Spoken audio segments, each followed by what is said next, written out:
Who has a 100-word summary of the trouble you guys got into last week? Well, Gustavus had a very exciting and delightful date that wasn't awkward in the least. Went real smooth. Gustavus is definitely a smooth operator. It's like butter. Like bananas hollandaise.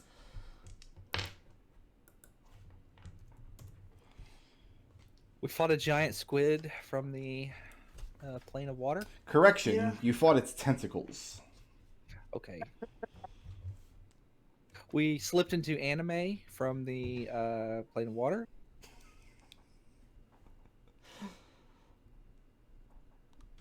And then we went back and spoke to...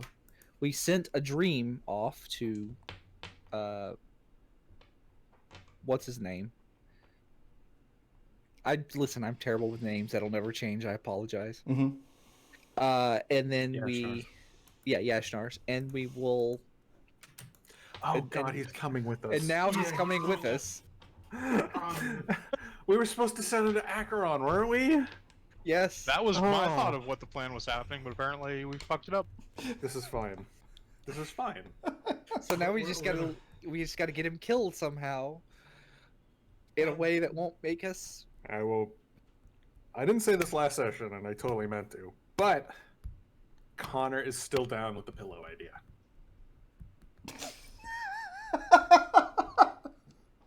I'd only let you into Acheron if you go out with a pillow. I mean, he would be fighting. Like, obviously, Yashnars wouldn't, like, let it I'm happen. sure there's a pillow fight somewhere in Acheron. What the hell version of Acheron lives in your head? Somewhere. There has to be. There has to be. The pillows are full of knives.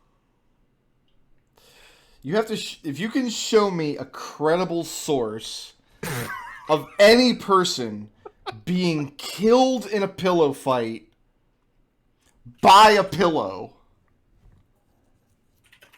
then I will believe that perhaps somewhere on Acheron there's a pillow fight. First two results. 30 injured in West Point pillow fight. I strangled her by accident in a blindfolded pillow fight. Then okay, then West Point. Okay, yeah, no, That Army was- Academy. Let's go. that was more than a pillow fight if somebody's getting strangled. There's other things going on there, which we're not going to detail on a live mic. We're just not going to. I'm not going any deeper than That's that. this is what I mean. You put your head in the rabbit hole, you see what's down there, and then you walk away, man. Treble, you have started to climb down into the rabbit hole. You're like 4 rungs down, and I'm worried for your soul.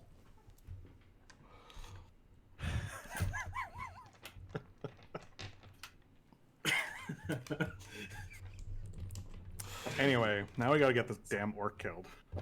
Yeah, and the rabbit hole that we're going to kill this orc in is the Vault of One, the Taker. I have an idea on him. Like, we take him through successfully, and then we send him to Acheron, right? That way, none of us have to have that on our conscience. If he dies along the way, well, Then it's your fault. no. I mean, it's pretty much literally your fault. Specifically, Gus.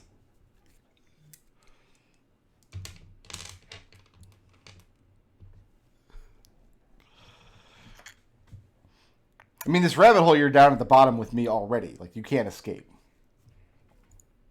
It's cozy down here. So you had been given the ingredients, or a list of ingredients, that you can put We're together, supposed to source independently. and you were cautioned Russ. not to purchase them all in one place. Yep.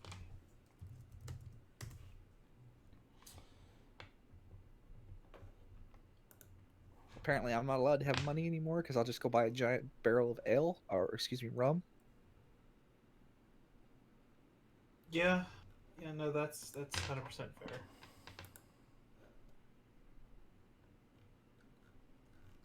Didn't even get to drink all my rum.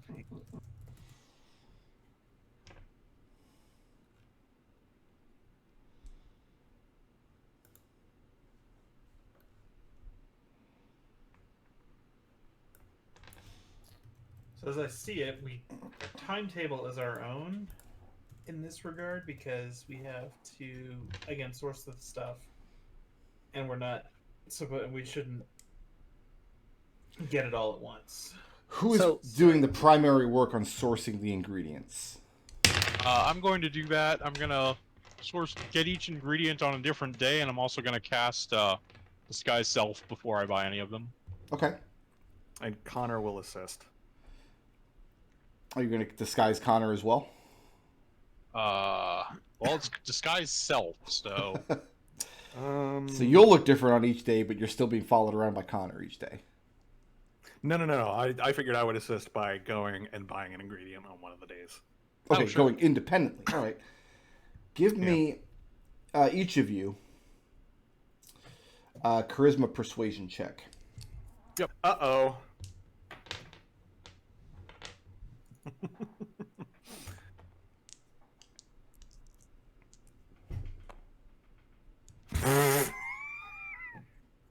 That's 1 for me. Nice. Connor, how'd you do? Wow. I actually did better than you. I got a 4. Oh my goodness. I'm for some reason trained in persuasion. Some reason. I was about to say because it helps you like calm or tame animals, but that would be animal handling. That's a different skill entirely. And it's not applicable here, before you ask. Okay. Sourcing all of these ingredients over the course of a few days is going to set you guys back about 30 platinum pieces. Pricey. Connor, pick even or odd. Odd. Alex, Mm-hmm. coming down to the end of the list, so on one of the last few days, is an ingredient called the execution petal. It looks to be the most expensive ingredient on your lists, and it's also one of the hardest to come across, which is why you're getting it on the last day. There's apparently a tiny greenhouse that shows up in the Great Bazaar every 16th or 17th day, is what you're told over and over again. And you start checking the spot every day until you see it. And it's a very tiny building to the point where you're a gnome, you can just kind of walk inside, but otherwise you'd have to stoop down. Mm-hmm. It's just this little building, domed building, made of green glass that was not on this location on the previous day when you came here. And inside are dozens and dozens, just packed together, little jars and planters with all different kinds of completely alien, mostly flowers, poking out. The air inside is incredibly hot and stifling, and has a kind of sickly sweet odor of rot hanging in the air.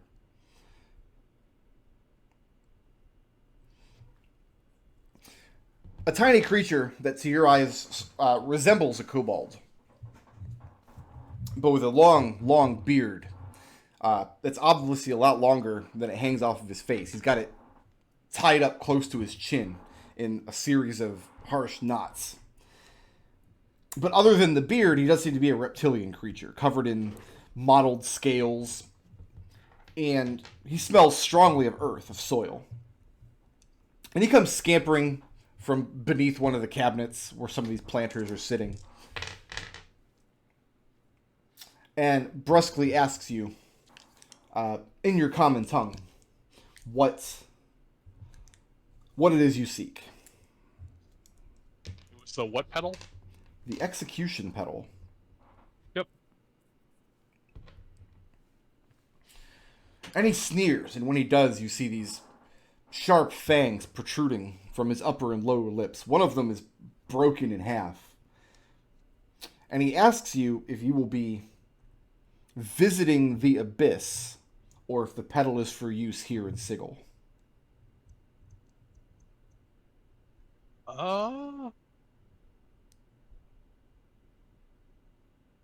I'll tell him it's a, I don't know where it's going to be used. It's a reagent. I'm putting together a bunch of stuff based on a list I got for my master, and I'm an apprentice alchemist. He tells you that he knows only one tincture for which execution petal is a reagent. And if your master hasn't told you what it's for, he sure isn't going to either. Mm-hmm. Yeah, that's the way we work. Need to know basis. Okay. And he pulls out this little flower pot from somewhere back in his stacks, which has a single bloom coming out of it. And you realize the soil that it's growing inside of this pot writhes and moves like snakes or worms. The petal itself looks relatively unassuming. It's kind of a bell-shaped, droopy petal, a cream color. It doesn't have much of an odor to it. And he snips the bulb off.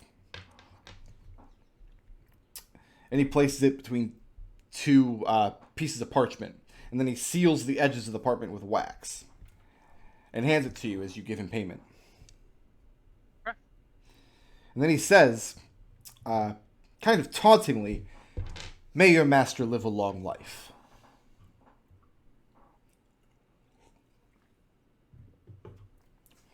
And when you arrive back at the tenement, Connor has the rest of the reagents.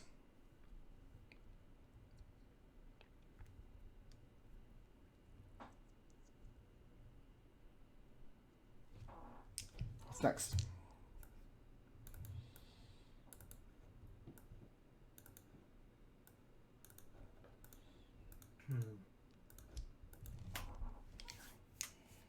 So we have all the reagents, right? Mm-hmm.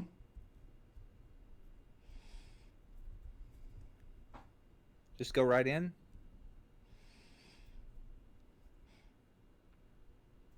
Well, we have to go get what's his name, don't we? Yeah, Snarth. Can we just like push him through a portal to Acheron? Say we're going to Acheron and just push him through, and then just like, well, that's done. Make a... Is this a question you've tried to get answered while they were out regent hunting the past couple of days? No. Okay. No. I think we're kind of I'm resigned to just taking Yashnarch with us, I think. Okay. Did we get any information on what the best time to go would be, or just how to get in? You were told that the portal, there's a lot of empty archways all around the outside of Lord Taker's manse. You were told that one of these archways contains the portal, and that drinking a few drops of the tincture made with those ingredients would open the portal. Were we told how to get back out? You were not. Hold up. We have to drink this to get through the portal. One of you does. Alex will do it. Alex made it. Okay. How poisonous is it, Alex? Yeah, that's How poisonous do I think it is? It does have an ingredient called the execution petal. Right. She was kind of snide with you. Yeah. Well, there's actually, hold on, there's one more thing I need to do in Sigil before we leave. Let me find it. Okay. So.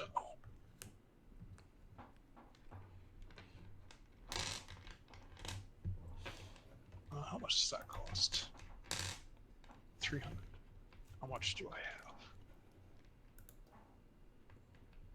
have? Can I just buy some spell components in Sigil? Yeah, of course. Alright, diamond dust. No problem. How much? You have the worth of, like the gold piece worth, correct? You have the value of the diamonds Yeah. you need? I need 600 in diamond dust. Yeah, that's fine. Guys, I'm taking money out of your pockets to cover this. Trust me, you'll be happy later. How much Alright, you yeah, taking out I'm of good to my go then. pockets? Okay. So you go and collect Yashnar's, tell him he's going to go on his final adventure with you. And you arrive back at the site of Lord Taker's manse. What time of day are you going? Dead of night sound good? I'm a fan of Dead of Night. Yeah. Anti-peak, I guess you call it. So you're assured repeatedly by people in Sigil that there is a day and a night here. It looks relatively the same to you, both in terms of how much light there is in the sky and also how much activity there is on the streets. So near to Anti-Peak, you arrive at Lord Taker's Mats. You find the archway after a few moments. And Alex, Yashnars is with you when you went to collect him. And he looks a little different. You can see he's wearing a suit of armor, but it's been heavily modified. Like, imagine a plate armor with a lot of the heavier plates removed and kind of replaced with lighter material. So not fully a suit of steel armor. It's clear that he can't bear the weight or fatigue of it anymore. Mm-hmm. But it's still emblazoned with the colors and the iconography of Osprey. And then on his back, he wields 2 battle axes. Perhaps in his prime, he could have wielded one of these in each hand, but it's clear now that these are 2-handed weapons for him.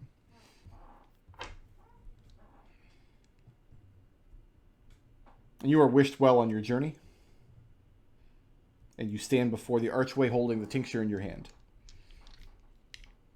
Everybody ready for this? No, but when has that stopped us? Don't you have a spell question, Alex? You have a spell that neutralizes poison, right? Yeah. I definitely just went through my spells to make sure I had it prepared. Okay, gotcha. That's a good Spells call. perhaps. My flips are ready. Arcane Jolts are good to go.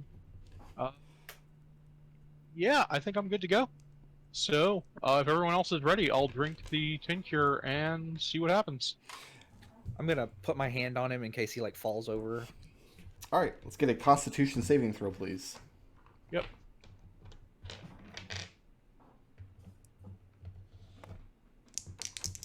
That's a con save of 20, and I can buff it further if that still fails. 20, okay. Go ahead and take 3 points of poison damage. Okay. And it's incredibly harsh, this tincture. I mean, it looks just like water in the vial that you're holding, but going down your throat, you imagine this is what drinking wet concrete must be like. It feels like it coats the back of your tongue and going down your throat, and you have to swallow a couple times and actually spend some time working the saliva in your mouth to get it to go down. And when it does, it's no better. It feels like a lump sliding down into your chest. And for a moment, you start to retch. But you manage to swallow it all the way. And in doing so, the portal opens. And you see just darkness. Actually, no, you're all primed. You don't see jack shit on the other side. You just see the swirling portal before you. Hell. Let's go through. Yep. Before this thing closes behind us. Here we go.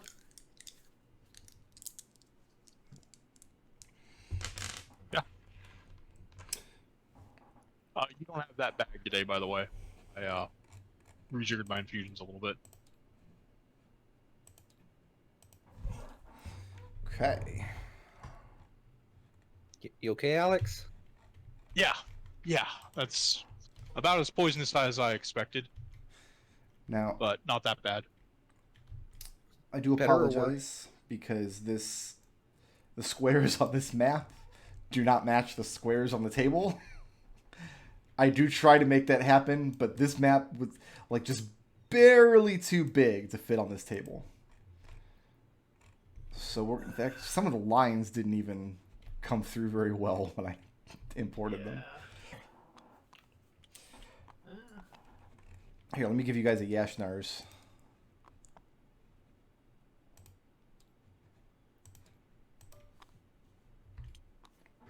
Do we have a light source?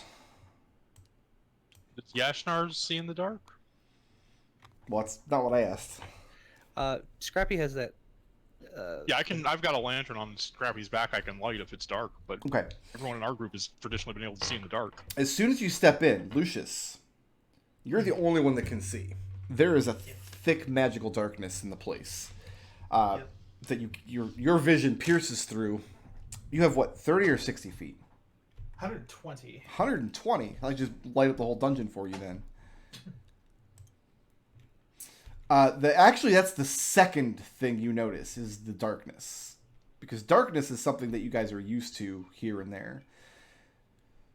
The first thing you notice is that where you're standing, you come through a portal in this alcove back here. These are 5-foot squares. I realize that the squares are kind of hard to see, but I assure you they're there. I wonder if this map was just like drawn on graph paper and then scanned in, actually. Or if they just scanned... The color does match it. Right? Yeah, or they just like scanned in an empty sheet of graph paper and then drew the map digitally. That would also be... But the first thing you notice after stepping into the alcove is there is an incredibly sharp incline. As you make your way south through this chamber, you'll be moving upwards at an incredibly harsh angle, about a 30-degree angle. Very wearying. And it's a slope. There's no stairs that you can see. But yeah, Lucius, you can see ahead of you, pretty much to the far wall, as the chamber widens and curves away from you to your right. To your right. On the left-hand wall, you see two alcoves, two places where the floor meets a landing and then evens out. Here and here. I'll call that out. Let them know. Find the wall on your left-hand side. There's a way to climb up. It's gonna be kind of steep going. I can lead the way, I suppose. Alex, question for you. You have that lantern of revealing. Does that work on magical darkness, or is it just invisible objects? It just reveals invisible objects. I mean, I'll go ahead and pour a quart of oil into it and light it. Does it actually give off light? Yes. Okay. In that case, then it does give off regular light in the intended radius, whatever it says. I think a lantern is, I want to say 5 feet of bright and then 20 of dim. Maybe that's a candle I'm thinking of. This one specifically is 30 feet of bright and 30 feet of dim. Oh, that's a pretty good lantern then. Okay. Well, it's magical, so. Sure. So the light from the lantern cuts through the magical darkness, which is not your experience with magical darkness in the past. More like magical darkness question mark? Lucius, you make your way up to the first landing. Yeah. As you do, as you start moving up this slope, which you're kind of using both your hands and legs to climb up it, just like you would a very steep cliffside. But you start hearing a pounding sound from... Oh no, I pushed the wrong button. How do I get rid of the chat window? No, go away. There it goes. Okay, sorry. Yeah, you hear a loud pounding sound coming from the dark area. Somewhere around the corner where you're not able to see yet. Gus, I'll look along this passage. Gus, come here. This is not a passage. This ends in a door.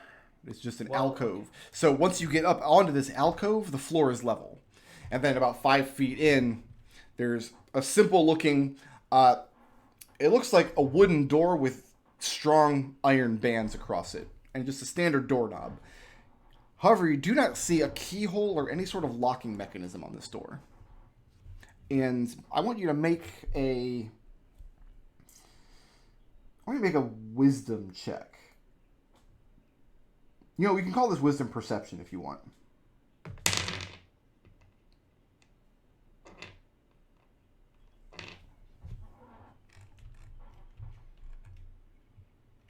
On my tabletop is funny. I'll be right back.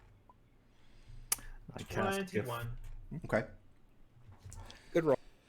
Staying in front of this door, standard doorknob, but you don't see a keyhole. You don't see a locking mechanism of any kind. And at first, you think that does stand out a little bit. That's your train of thought. Like, oh, it's kind of strange, because you're used to seeing doors like this and all over Dunfoss, and they've got a keyhole or something.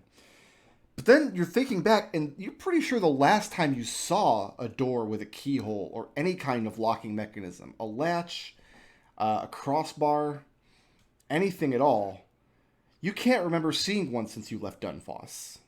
And that was over a week ago now.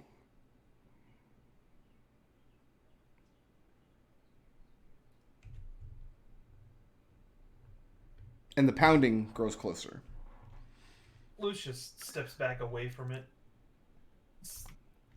Yeah, controlled slide down the side of the incline. Fair enough.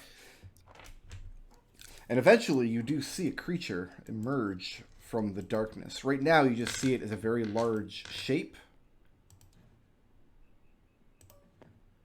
And it's kind of moving the same way you are, Lucius, kind of a controlled slide. So you've only got a few seconds before it'll be on top of you. I cast Gift of Alacrity on Gus. What does that do? It gives him a D8 to his initiative. Okay. I guess we're rolling initiative then. Do we make out anything about this creature? Not at this distance. Okay. Let's see. Do I have a vague shape? At least, or what? Large. Actually, no, Lucius, you would have a much better shape because now it's in dim light from your perspective. A large creature that looks like it's moving with one giant arm. He's using this to kind of control his slide.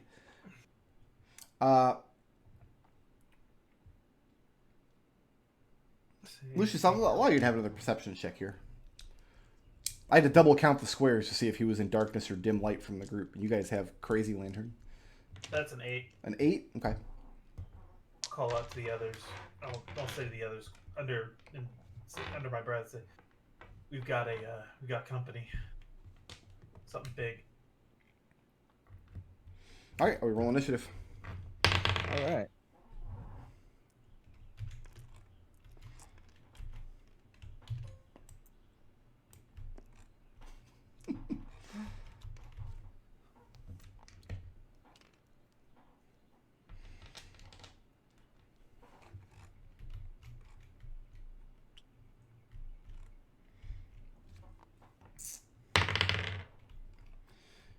That's what you do with the D8 I gave you? So here's the dice down here. Right here. Look.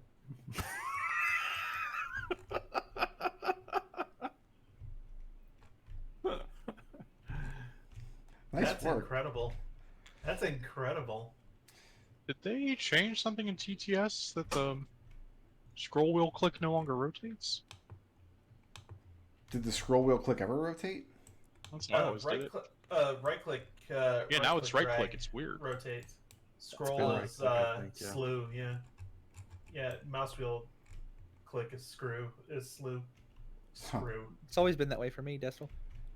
Wow, I've been doing it the exact opposite way this whole time. They update the software constantly. I just have stopped reading the updates because they're so confusing. However, they did put out Ultimate Werewolf DLC, which does seem I saw odd that. because we played Ultimate Werewolf a bunch of times on this. Did Yashnars beat all of you in initiative? Sure looks that way. Wow. All right. Yeah, Yashnars hefts out his 2 axes, one in each hand, that he's clearly too old and frail to wield properly. And badly fails a dex check. Gus, Connor, and Alex, I need strength saving throws in that order. Gus first. Very high. Natural 20 on the dice plus. All right, Connor and Alex, you don't have to worry about rolling. Gus, here's what you see. Yashnars grabs his axes and whips them out with speed that you would not have thought he was capable of at his advanced age. And then he starts, it looks like he's going to charge into battle, whatever this creature is. He gets one step up this slope and loses his footing, drops both axes and clatters to the ground, rolls backwards into you. You brace yourself for the impact, and you manage to not only get bowled over yourself, but Yashnars is now laying prone at your feet in a coughing fit.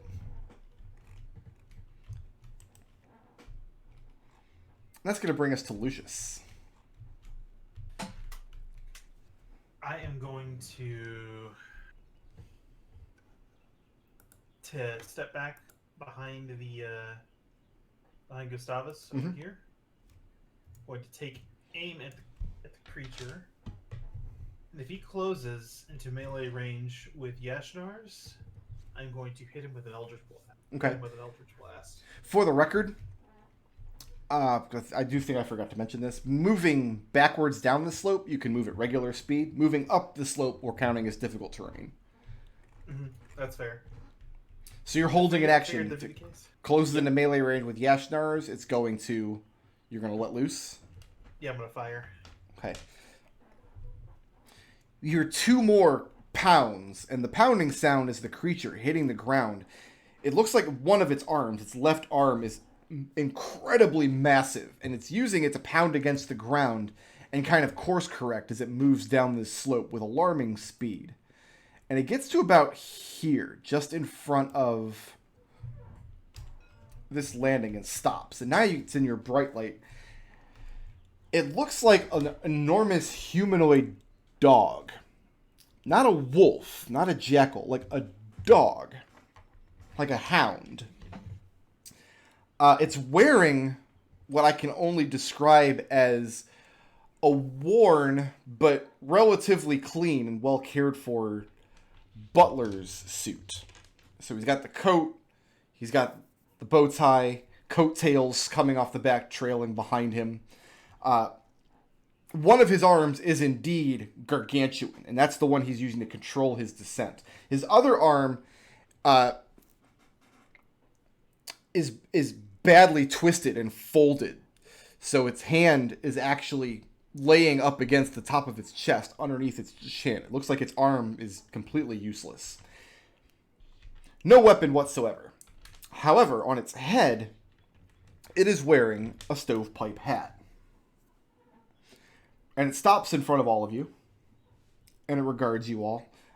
So, Lucius, you have a weapon out. You have your spell focus ready. Is it everybody else armed at the moment? I haven't drawn my weapon yet, no. Okay. Yeah, my gun isn't out. Yeah, Connor wouldn't have drawn his bow yet. Okay. And it regards the group. And it asks if you're here for... And it speaks in your common tongue. None of you get a check because it's nobody else's turn right now. It speaks in your common tongue. And it speaks with this very deep-pitched voice. And it asks if you're here for delivery, thievery, or some other reason.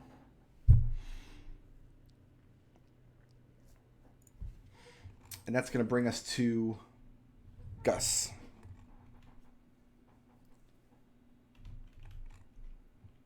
I'm going to say, some other reason? And it regards Gus, and it says, and you speak for this group? Not if I can help it. Are you taking an action, or is that it? I'm sorry. Are you That's my taking- answer, yes. Are you taking an action this turn? Or you just I'm going to pick up Yashnar's, get him to his feet? get him to his feet, pick up one of his axes, Mm-hmm. just one, and hand it to him. And then I'm going to kind of discreetly kick the other one away out of his reach. That's going to bring us to Connor.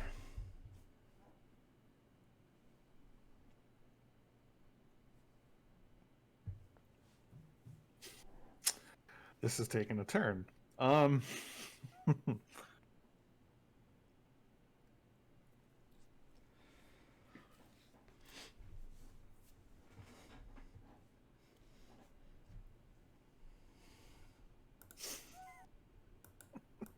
We are here for something else. Yes. Connor nods. And you speak for this group? And Connor looks around at everyone else and shrugs. Sure. Are you taking an action or just that quick conversation?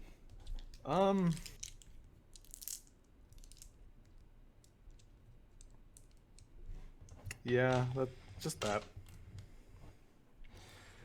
That's No, good. yeah, no action otherwise. Okay, it's going to bring us to Alex. Yeah, Alex will dodge. Okay. Stay where he is. Is anybody Scrappy will also dodge. is anybody planning on hostility after this point? No. All right, we can come off initiative then. The creature points at Connor with his one good gargantuan, tree trunk limb, and motions him forward. And as it does, you see he's got the same coarse hound hair, this layer of fur, all the way down to his wrists.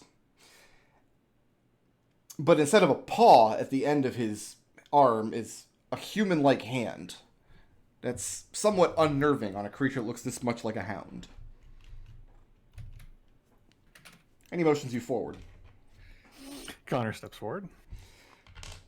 And he reaches up with his arm and takes off his stovepipe hat.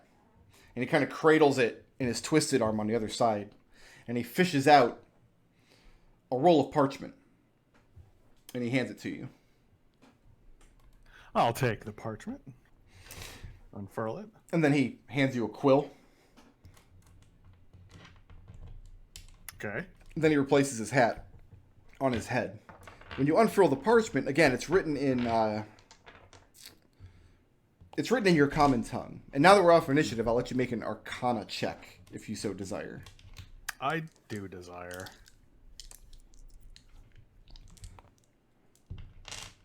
That is a 13. The quill and the parchment are definitely magical. Their exact function you can't be sure of, though. However, you can read the parchment, assuming you can read common. Let me check. Yep. I think in 5e it's not possible to speak a language but not read it. I don't think that's an option. Don't worry, I have fluency in common. Excellent. It's paperwork to fill out before you try to steal anything from Lord Taker's vaults. It wants to know the name of your group. It wants to know if there's a specific item that you're after. It wants to know your references, who told you the item was in the vault. If there's nothing specific and you're here to just see what you can grab, it wants you to list that as well. It wants to know your group's prior experience with things like dungeon traps and puzzles.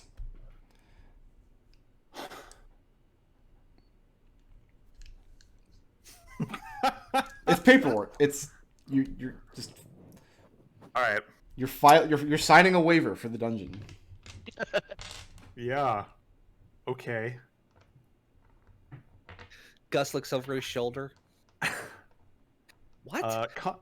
Connor looks at the dog question mark that is dressed in a tuxedo with a top hat and says, what is this exactly? What am I signing? Listen, I'm gonna level with you guys. The whole time I was designing this character, I was thinking of the gorilla in Roger Rabbit outside the Ink and Paint Club. That's who this character is. Yeah, no, you're right. You're absolutely right. That checks. Wearing the monkey suit. Sorry, I have to... Anyway. And the hound politely responds that this is your statement of intent in Lord Taker's vault. For his own purposes, for his own records, you understand, to ensure the safe and continued existence of operating the premises. Gotcha. Do you get a lot of thieves coming through here? That's why you make them fill out paperwork? I don't know. Seems kind of weird to me. Are you answering this as you're filling it out? Yes. Okay. But Connor is filling it out as though they were traveling salesmen. Okay. And they are here to sell something. This is Flumph Industries, we'll say. Okay. And you get to a point on the paperwork where the questionnaire asks whether you are being truthful on the paperwork or deceptive. And when the hound sees you get to that point, it says, that's merely a formality. As long as you put a mark there, it will count for the purposes of records. I'm assuming even putting as an ambiguous mark would be a deception. What? I guess what's your definition of ambiguous mark? Just like a Marking scratch. both blocks. Marking both blocks at the same time? It's a butterfly Like ballot. in between both. Is there like a thievery fluid answer we could do? Like maybe we want to still, but maybe we don't see anything, and we just Are you asking the butler that? sure. And he tells you, and he has this very matter of fact. He's taking this extremely seriously, but also distant. Like this, it's just a bureaucratic exchange for him. I should have went with Flumph Insurance. Sorry, keep going. And he tells you if there's nothing specific in the vault that you're attempting to steal, that's perfectly okay. You need not make up your mind right now. Simply notate that on the paperwork, that you're here to browse. Yeah, we're here for window shopping as well. Why not? Lucius is very confused by all of this. No, You you're get to the confused. end of the questionnaire, and this one is just a statement of acknowledgement. Just like a little, like, acknowledge here that you've read. And what it says was you acknowledge that there's only one entrance portal, that you cannot exit the way you came in, and that as per requirements, there is an exit to the vaults, but you hold Lord Taker in no obligation to show you where that exit is or to direct you towards it. And when he sees that you're skimming this line of the questionnaire, the Hound adds, before you check that acknowledgement, be aware that as well, Lord Taker is well within his rights to be deceptive as to the exit to the vaults. What happens if I don't sign this?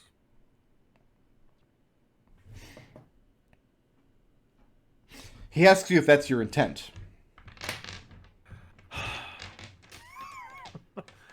Well, I am processing information. Let's put it that way. Please. I don't know what my intent is right now. Take all the time you need. Okay. And Connor looks at everyone else with a very exasperated look and hands up in the air like, Just sign it. All right. Yeah, Alex kind of shrugs. Did we finish filling it out? Is there anything else we need to know? If you finish up the questionnaire, you roll the scroll back up. The Hound politely takes it, takes the quill. This is only like one step worse than like what we normally go through in Dunfloss anyway. Lucius is very angry at this. He returns the scroll and the quill to his hat. And he reaches up and gives you a polite tip of his hat. So Lord Connor Taker also tips his hat. Lord Taker wishes you the best of luck. And he begins moving back up the slope, pounding as he goes. And after a few moments, he disappears around the corner. Yeah, once it goes quiet, Lucius is like, okay, don't sign any contracts in this place anymore. What would you have me do? Did you want to just take him out right then and there? Because we could have done that, but I mean... He was a dog. Yeah, how Alex many just kinda dogs in shrugs, like, tuxedos eh. and- How many dogs in tuxedos with top hats ask you to politely sign a thing before you loot them dry? Lucius holds up his grimoire that literally has markings of Mephistopheles on it. Is Mephistopheles a I dog? the contract. I wasn't signing my soul away to Mephistopheles last I checked. The important thing is you checked. You need to check harder. Lines in between lines. You didn't see any lines in between lines. Connor crosses his arms and goes, I hunt monsters for a living. We'll be fine. I mean, is that thing Why? even legally binding? To which Yashnar's, in between his rumbling coughs, gives Connor a contemptuous look. He says, not this one, apparently. Well, listen here, you little shit. You call Yashnar's a little shit? Yeah, why not? He's down. He's still prone, right? No, I Gus picked picked him up. You picked him up? Then no. All right, never mind. Lucius, Yashnar's second Here you axe take shit. is laying at your feet as Gus kicked it backwards. Yashnars looks at you, motions to the axe. So if you wouldn't mind, please. Lucius reaches down, picks it up, He takes it, holds it, and he handle toward him. takes it from your hands. And with a fluid motion, he puts the two axes back on the straps on his back. As one warrior to another, I don't think you should use two axes. They seem to imbalance you, especially in the with the. And I'm going to like gesture at the uneven terrain. He looks up and looks back and says he's climbed steeper hills than this in worse conditions with heavier weapons before you were born. Right. Except you're now like 10,000 years old. Or however old you are. He tells you he Yep. feels his strength and youth and vigor returning by the moment. Okay.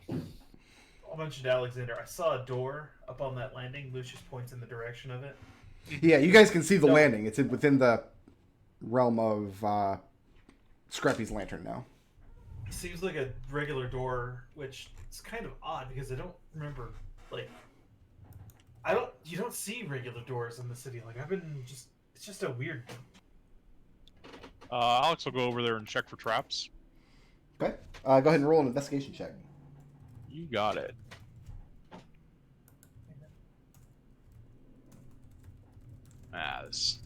This change to the controls is throwing me.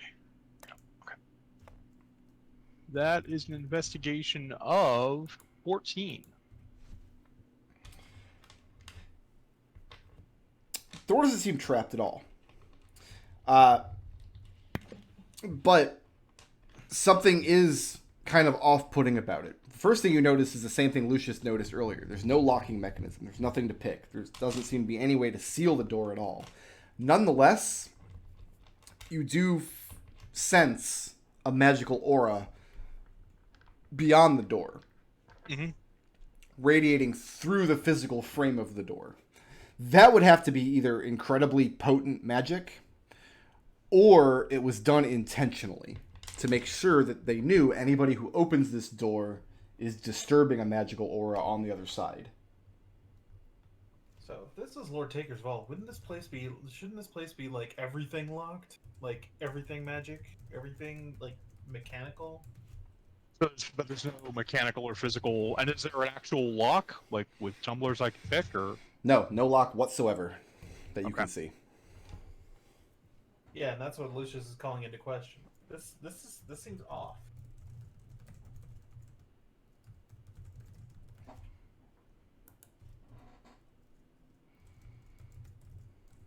I mean, it's all. I mean, again, there's magic. I don't know if it's specifically a trap. If it's a trap, you can't see what it would do. Yeah. I mean, I do have a spell for that. Do it. Anytime you wanna listen, never ask permission. Anytime you have a chance to cast that spell, do it. All right. That's if you want.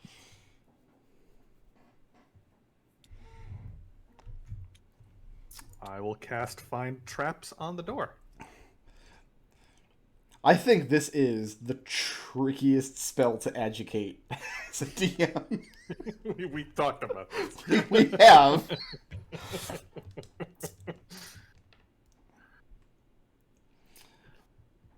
Connor, This is also why. Yeah, go ahead.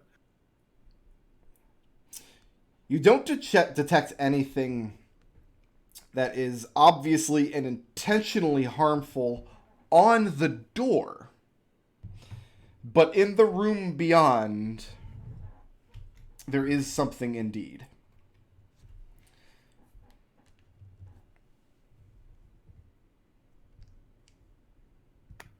Connor will relay that.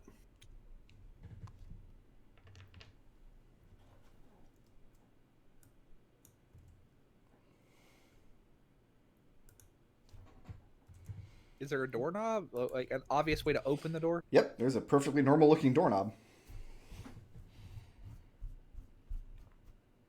I'm gonna stay next to Yashnar's in case he falls. Okay. Yeshnar is just doing his best to keep up coming up the hill, but it's clearly obvious that he's having great difficulty. Right. I'm helping him. Sure. Okay. What do you think, Alex? Gus, if you want to pop one of these doors, we can continue up the hill, but I think better to know what's behind us first. Yeah. Personally. Gus just strides over and opens the door. Opening the door and looking inside, you look into a well-lit room that is both furnished and occupied. In the center of the room is a large banquet table covered... I mean, that's supposed to be a rectangle. Wow, I botched that. Let's do this. You know, they have a rectangle tool. There you go. Hey. I'm like, I can draw a quick rectangle. Won't be that difficult. Surrounded by chairs. 7 of the chairs... Actually, no, I'm sorry. There's only 7 chairs. 6 of them are occupied by a variety of what looks to your eyes like adventurers. And you can see adventuring gear in little piles around the room. Or somebody has taken off their armor and placed their weapons down. In another part, you see where somebody has like a long staff next to a bag of spell components. The kind of things that you typically see adventurers carry around.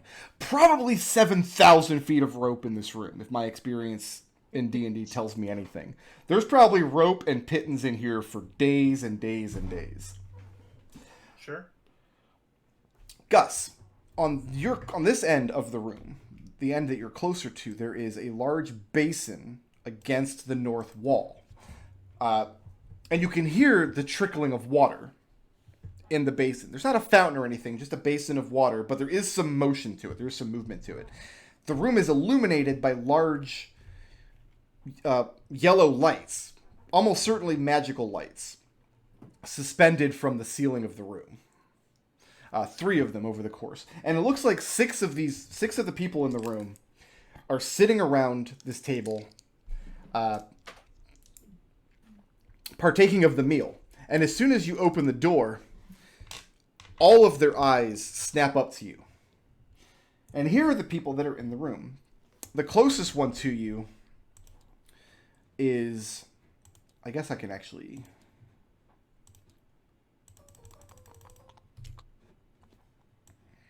I'm not sure if you guys can see the color of these.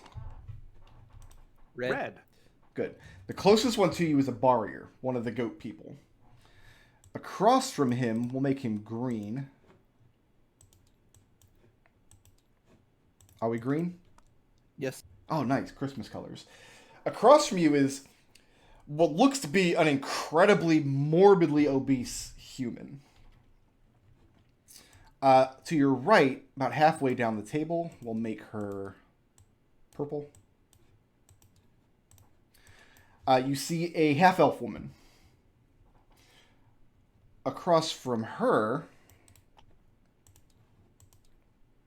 we'll go with this color here.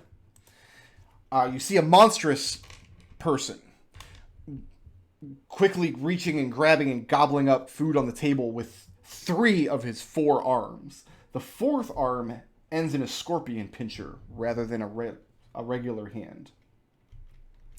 Next to that one, we'll make this one yellow.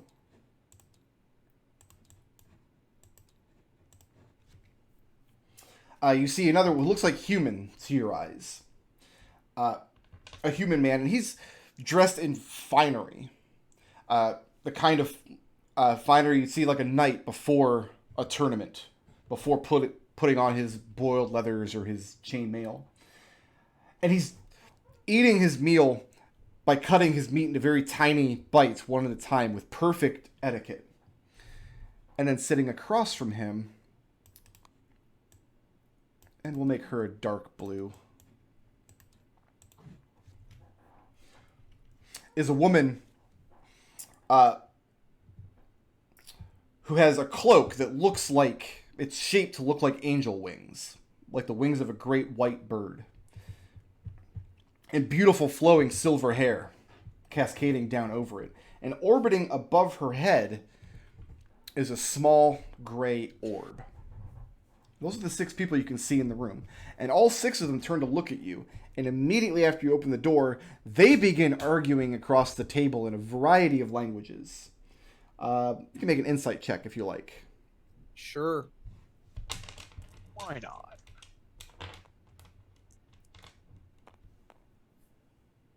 That's an 18 for Alex.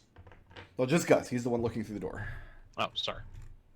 No, everybody can hear. Everybody can make this check because you can all hear them arguing. 6. 6. Can anybody beat Alex's 18? No.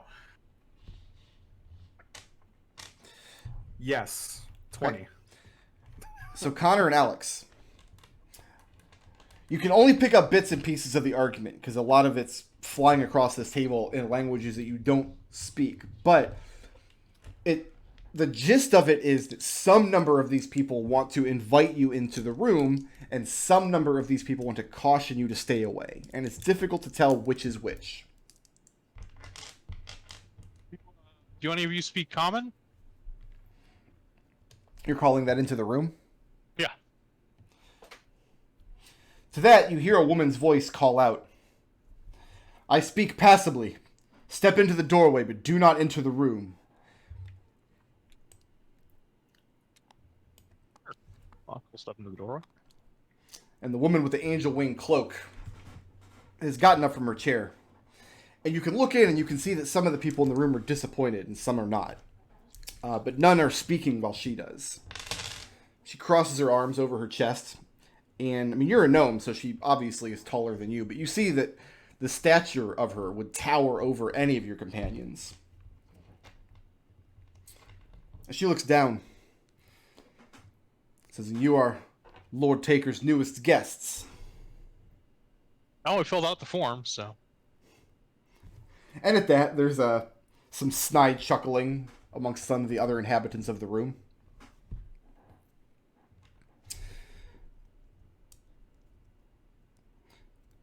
Connor hits Lucius in the stomach and says, "See, told you we'd be fine."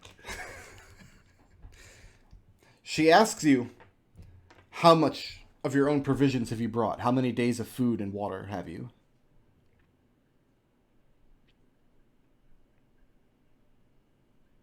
I think I've got like 3 or 4 days. I am a ranger. We are fine. I mean, I think I've got a fair amount in the bag, and I can also make food if I need to. I've got a couple of days of rations on my own. Oh, can't you also cast create food and water? Yeah. I can purify food and water. Are you guys like having this little back and forth, kind of doing this inventory while standing in the doorway? Yeah. Okay. She looks up to Lucius. She asks what the nature of your rations is. Hardtack, jerky, that kind of thing. She motions and she invites you to pull it out of your bag. Lucius does so. It looks normal to your eyes. And she kind of nods approvingly and she tells you that you should get what nourishment you can from it. Because within 6 hours it will spoil. Good to know. Lucius passes one of the rations to Gustavus next to him. You hear another voice. Gus, you can see inside the room. It's the man with the scorpion claw. And he calls out, speaking something in Infernal, so Lucius, you can understand this.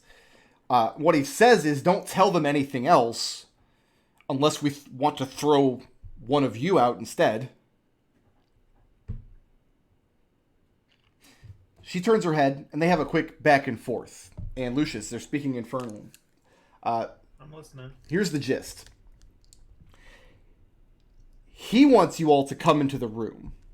Because once you're in the room, you will be trapped in here. And the only way to exit the room is to be thrown through the hole. In his opinion, it's better to throw one of you through the hole than one of them. Lucius puts a hand on Gustavus' shoulder. In her opinion, the door.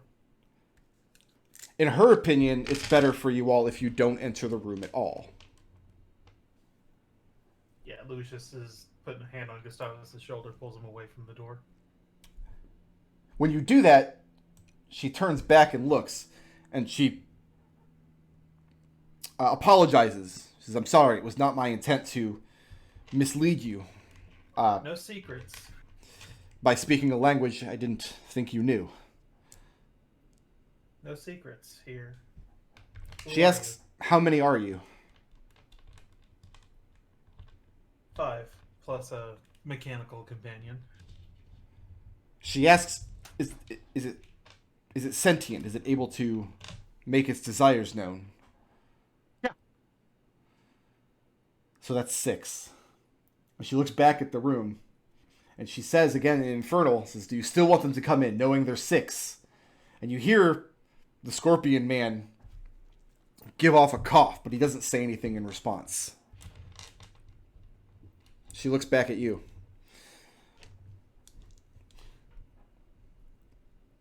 She says, "This room is dangerous. It's the only place to survive in the vault, long term. But you should not enter it unless you have no other recourse." Can you not leave the room once you go in? She says there is a way to leave. There's a portal, and she motions to the side of the room that you can't see. Near to the other door where Alex is standing that's closed. She tells you that the room provides food and water, and provides a safe place to rest. However, if more than 7 people occupy it, the room forces one of them out.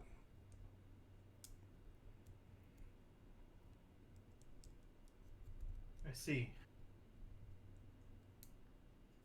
And where is out? She shakes her head. So we don't know. That's the only way to get out of the room after you're in it? At this, she holds her hand forward, a few inches away from the pane of the door, and you see her hand flatten against it, and the skin of her hand whitens. And you can tell that she's pushing against a force field from her side of the door. She says the room will admit you, but not release you. Lucius takes out a small bag of sand. Okay? This is a bag of sand. Lucius reaches in, pulls a pinch out, drops it to show that it is, closes the bag up, and underhand tosses it at her. The whole bag? Yeah. And she catches it in her hand. Lucius holds up a hand as if to signal to throw it back to him. She shrugs, and she goes to throw it underhand, and it hits this force field that she just demonstrated. And she stoops down, she picks up the bag as it plops to the floor. She says, "I thank you for the gift." Right. Alex goes through his bag of holding. How many people are in here? 6? And she looks back at the group in the room, and then back at you, and says 7. But 7. one of us is incapable of voting. Alex will pull 7 days worth of trail rations out of his bag, and well, I mean, I can't eat 7 days worth of food at once, so why don't you take some of these before they go bad for me? And she shakes her head and says they'll go bad regardless. Sure, but Besides, they're good right now. and she motions back to the table and says, "As you can see, we are well provided for." Okay. The feast on the table, like this is like we're talking like the giant turkey and a 3-layered cake and a big, probably mayonnaise jello hot dog concoction. That is so Keelian. There's a cauliflower meatloaf. It's got the meatloaf with the cauliflower. Yeah. No, it looks like a feast. And if the room had if you had just walked into this room and you didn't have any reason to suspect there was danger, this would be a nice place to sit down and enjoy the spread. There are large decanters of wine. You can't smell anything through the door, though. Why don't teleportation spells work? Like, surely one of you knows, like, Misty Step and could just teleport away. And she shakes her head and says, "It's been tried by us and countless predecessors before." How long have you been in there? She tells you it varies, that she's only been here for a matter of weeks. But she points back across the table to the incredibly morbidly obese man. Says, "But this, we call him Pig Eater. He's the oldest of us. He's been here the longest. And then she asks a question to him in a language that none of you people speak. And he responds in the same language. And then she relays and says he claims to have been here for 30 cycles or more. Interesting. He seems quite content. Seems as though you're okay. All right then. I suppose we'll do what we can. I take it you're not friends. I take it you have no love for Lord Taker.